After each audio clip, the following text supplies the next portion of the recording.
ఆడంబరాలు, ప్రచారాలు. మనిషి ఏ పని చేసినా వివేకంతో చేయాలి. మనిషి ఏ పని చేసినా వివేకంతో చేయాలన్నమాట. ఆడంబరాలు, ప్రచారాలు చేసుకోకూడదు. ఆ పనిలో పవిత్రత, పరహితత్వం ఉండాలి. స్వార్థమైన ప్రయోజనాలు తాగుండకూడదు.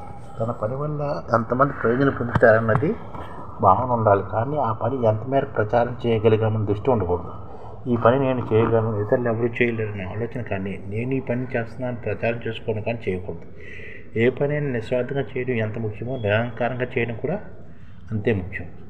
నేడు దైవ సేవలోని ఆడంబరాలు, ఆర్భాటాలు, ప్రచారాలు ప్రధాన అంశాలుగా చోటు చేసుకుంటాయి. నిజానికి భగవంతుడు ఆడంబరాల కోసం అరులు చాచడు.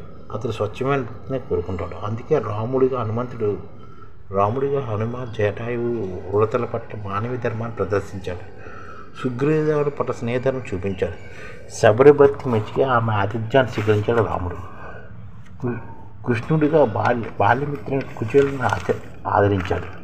విధుని నిర్మాణ భక్తిని మెచ్చి అతని ఇంట విందారగించాడు రవంత్ భక్తికి రంగరించి పత్రము, ఫలము, పుష్పము, తోయము వీటిలో ఏ ఒకదానికి తన సంతోషం కలుగుతుందంటాడు దేవుడు.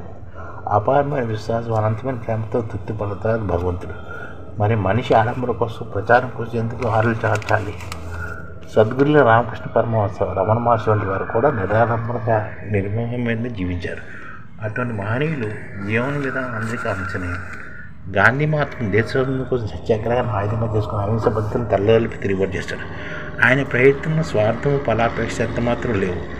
రవి అస్తమించిన బ్రిటిష్ సామ్రాజ్యం ప్రపంచంలో ఎదిరిన సైనిక శక్తి సంపన్నమైన దేశానికి నిరాధ్యుడు సామాన్య వ్యక్తి దేశం నుంచి పారదోడడం మామూలు విషయం కాదు. కానీ ఇది వాస్తవం. ఈ ఉద్యమాన్ని తానే కర్త అని గాంధీజీ ఏనాడు ప్రచారం చేసుకోవద్దు. అందుకే ఆయన మహాత్ముడు అయ్యాడు, జాతిపిత అయ్యాడు. ప్రతి మనిషి గొప్ప పనులు చేయకపోవచ్చు, కానీ చేసే పని ఎంత చిన్నదైనా సమాజం మెరుగుగా ఉండాలి.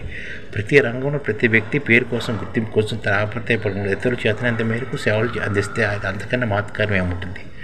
మనిషి ఎంత గొప్ప కార్యక్రమాలు చేసినా ఎల్లప్పుడూ వినమ్రుడే ఉండాలి. తనకున్న జ్ఞానం కంటే తెలుసుకోవాల్సిన జ్ఞానం చాలా ఉందని గ్రహించాలి. అప్పుడే అతడు ఆడంబరాల ప్రచారం దూరంగా ఉంటాడు. పేరు కోసం, గుర్తింపు కోసం ఆశించకుండా ప్రకృతి ప్రతిక్షణం ప్రాణకోటికి ఫల సంపద ఇస్తూ సేవకునితో అల్లాడుతుంది.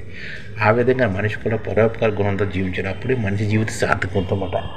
ఆడంబరాలకి, ప్రచారాలకి దూరంగా ఉంటూ అన్ని పనులు మనం చేసుకోవాలి. అప్పుడే మనం విజయం సాధించినట్టు. ఈ ఛానల్ ముఖ్య ఉద్దేశం ఏంటంటే, మన తెలుగు రాష్ట్రాల్లో 1 కోటి మందికి సంఘటిత రంగాల్లో ఏ విధంగా ఉద్యోగాలు ఇవ్వవచ్చు, కనీస నెల జీతం 30,000 వరకు ఏ విధంగా ఇవ్వవచ్చు, ఏ విధంగా చేస్తే ఉద్యోగాలు సృష్టించబడతాయో వివరిస్తూ ఈ ఛానల్ వీడియోలు వస్తాయి. అలాంటి వీడియోలు మీకు కావాలంటే మన ఐడిఎఫ్ భాస్కర్ ఛానల్ని సబ్స్క్రైబ్ చేసుకోండి. ఐడిఎఫ్ అంటే ఇండియన్ డెవలప్మెంట్ ఫోర్స్.